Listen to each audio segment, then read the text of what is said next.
Hello guys, इस video में हम बात करने वाले हैं लोमो 60 इंजेक्शन के बारे में।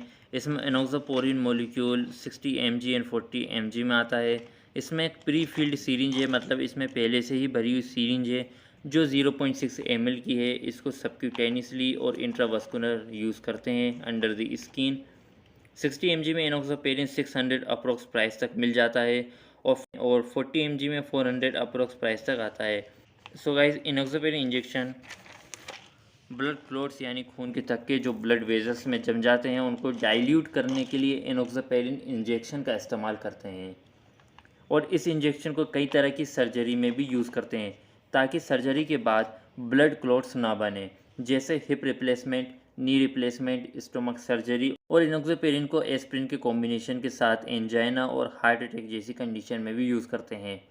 एनोक्सापेरिन को generally deep vein thrombosis, myocardial infection, angina pectoris, acute coronary syndrome में यूज़ करते हैं। अब एनोक्सापेरिन इंजेक्शन के साइड इफ़ेक्ट्स की बात करते हैं तो bleeding gums, coughing of blood, difficulty with breathing और swelling, dizziness, headache, increased menstrual flow और vaginal bleeding, nose bleeds and paralysis भी हो सकता है।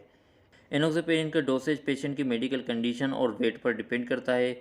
जैसे डीप वेन थ्रोम्बोसिस में 1 mg पर केजी सबक्यूटेनियसली एवरी 12 आवर्स में यूज़ करते हैं फॉर 5 to 17 डेज़ के लिए। और एंजाइना पेक्टोरिस में 1 mg पर केजी एवरी 12 आवर में यूज़ करते हैं फॉर 2 to 8 डेज़ के लिए। सो गाइस, इस वीडियो में इतना ही। अगर चैनल में नए हैं तो चैनल को लाइक एंड सब्सक्राइब कर लीजिए। तो मिलते हैं हम अगली वीडियो में। Thank you so much for watching this video.